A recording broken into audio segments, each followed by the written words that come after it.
Assalamualaikum warahmatullahi wabarakatuh. Selamat sore, salam sejahtera bagi kita semua. Saya Irwan Agus Purwanto, Deputi Reformasi Birokrasi, Akuntabilitas Aparatur dan Pengawasan Kementerian Pendayagunaan Aparatur Negara dan Reformasi Birokrasi Republik Indonesia.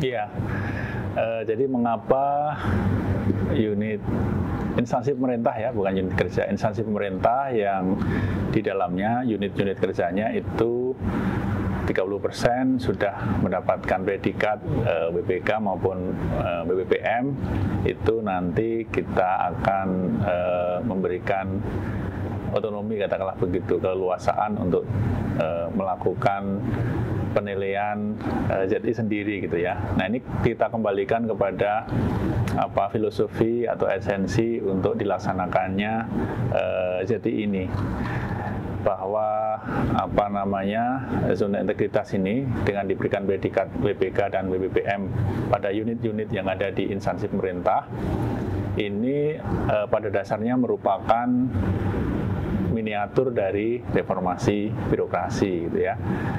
Kalau kita bicara tentang reformasi birokrasi, tujuannya kan untuk melakukan perubahan secara fundamental pada 8 area yang ada di dalam birokrasi di instansi pemerintah. Nah, karena proses itu butuh waktu yang panjang, maka kemudian kita menggunakan pendekatan ZI, ada miniatur RB, sehingga unit-unit ini dipercepat prosesnya.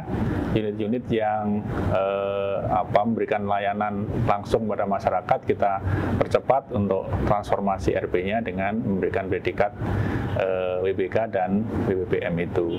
Nah, setelah proses yang panjang, kemudian 30% unit yang ada di dalam instansi pemerintah itu mendapatkan predikat WPK BPPM, maka kami memandang instansi pemerintah itu nanti bisa mengembangkan sendiri untuk kemudian melanjutkan reformasi birokrasinya, sehingga nanti dengan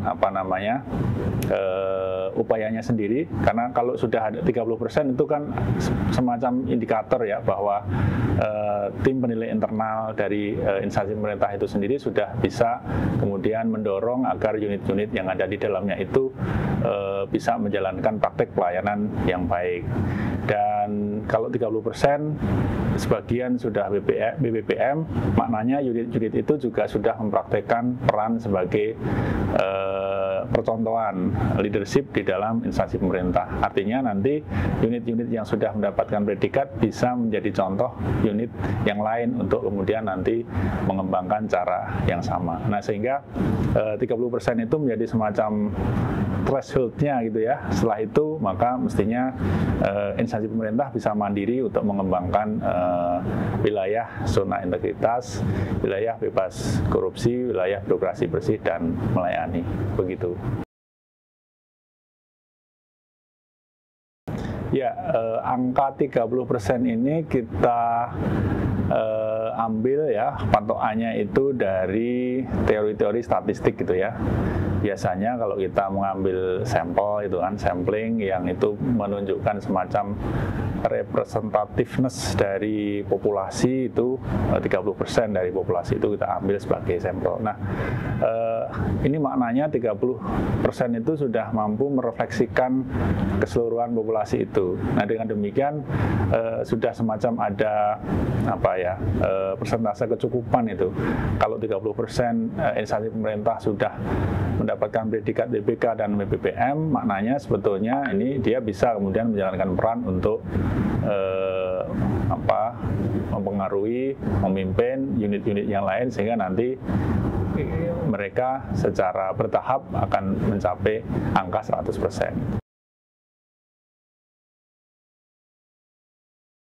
Jadi ketika satu instansi pemerintah sudah 30% unit-unit yang ada di dalamnya itu mendapatkan predikat WBK maupun WBPM tadi, maka kita mendorong agar TPI itu bisa menjalankan peran lebih sentral di situ, sehingga mereka bisa memberikan penghargaan sendiri, memberikan predikat WBK, WBPM sendiri gitu ya, tidak harus kemudian tergantung pada Kementerian Pan-RB.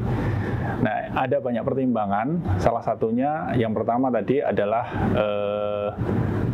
kemampuan ya, kemandirian yang sudah dimiliki oleh satu instansi pemerintah. Kalau dia sudah 30%, artinya dia bisa melakukan penilaian secara mandiri. Kemudian yang kedua, kapasitas yang dimiliki oleh Kemenpan untuk menjangkau ribuan unit yang ada di seluruh Indonesia ini, maka menjadi tidak mungkin untuk bisa menilai satu persatu ya, ada ribuan unit itu. Nah, dengan instansi pemerintah yang sudah 30% bisa memberikan penghargaan mandiri, artinya juga ini saling berbagi beban antara Kementerian Pan-RB dengan kementerian, lembaga, dan daerah, instansi pemerintah untuk tadi melakukan reformasi birokrasi. Namun demikian tidak berarti bahwa di dalam proses memberikan penghargaan secara internal itu kemudian Kementerian Pan-RB tidak dilibatkan di dalam hal ini, di dalam proses untuk memberikan evaluasi, penilaian terhadap unit-unit yang ada di dalam instansi pemerintah.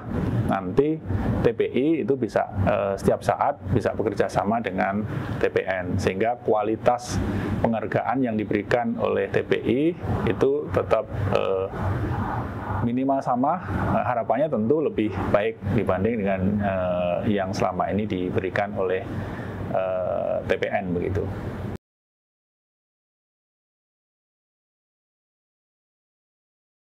Ya, jadi latar belakang mengapa kita membuat kuota ya untuk pengusulan unit-unit agar mereka bisa mendapatkan predikat WBI maupun WBPM.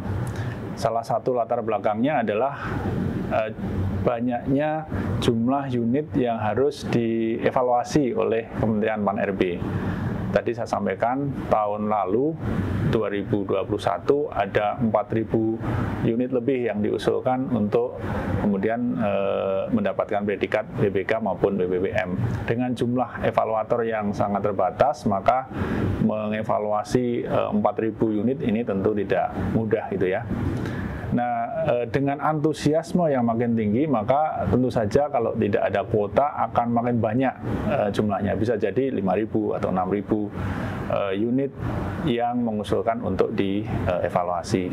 Nah, tentu semakin banyak jumlah unit yang dievaluasi akan punya implikasi ya kepada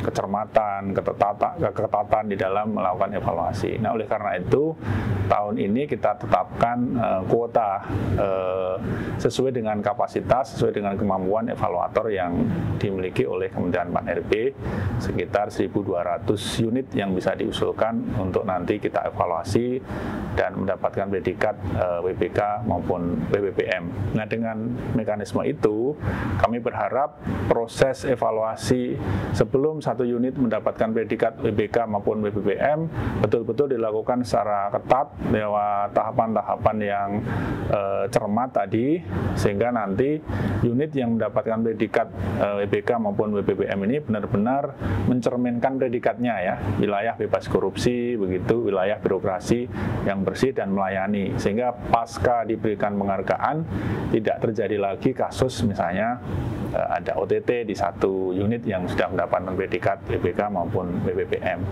Nah, untuk keadilan tentu saja kuota ini akan kita distribusikan secara merata berdasarkan berbagai macam kriteria. Nah, salah satunya yang penting kriterianya ini berdasarkan kepada tadi besar kecilnya kementerian, lembaga yang kemudian nanti akan mengusulkan. Nanti akan kita kategorikan ada instansi pemerintah yang besar itu ya, yang unitnya tidak hanya ada di pusat tapi ada di provinsi, kabupaten, begitu ya. Semua di seluruh Indonesia ada gitu. Kemudian ada yang sedang, sedang satu itu misalnya ada unitnya di pusat, provinsi, dan di beberapa kabupaten. Yang sedang dua mungkin hanya di pusat dan di beberapa provinsi. Kemudian yang kecil yang ada di pusat saja. Jadi itu adalah kategori untuk kemudian membagi kuota yang sudah kita tetapkan 1.200 unit yang bisa diusulkan untuk nanti kita evaluasi mendapatkan predikat PBK dan PPPM untuk tahun ini.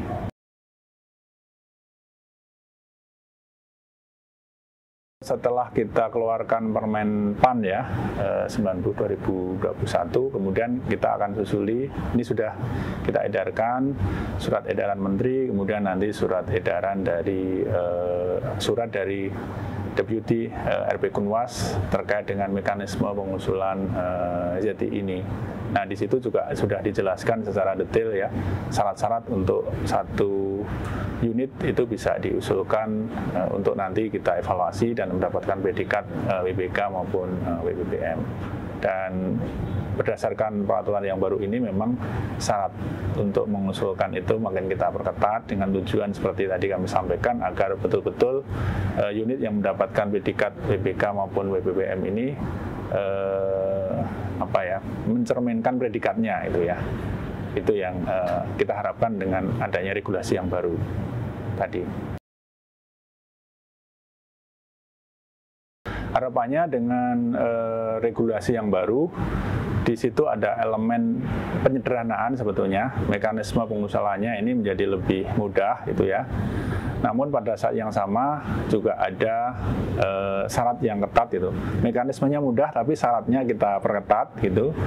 Nah, dengan tujuan agar kualitas yang nanti akan dihasilkan satu unit yang mendapatkan predikat BBK maupun WBPM itu betul-betul mencerminkan predikatnya, kemudian masyarakat bisa mendapatkan manfaat dari adanya predikat yang disandang oleh satu unit yang mendapatkan tadi predikat BBK maupun WBPM. Pelayanan publik yang diberikan itu betul-betul prima dan di situ tidak ada lagi praktik korupsi, kolusi dan nepotisme. Jadi itu tujuan atau harapan kami tahun ini nanti ZTI bisa berjalan dengan lebih lancar gitu ya. Pengusulannya lebih mudah, tapi hasilnya menunjukkan memang betul-betul predikat yang kita inginkan tadi.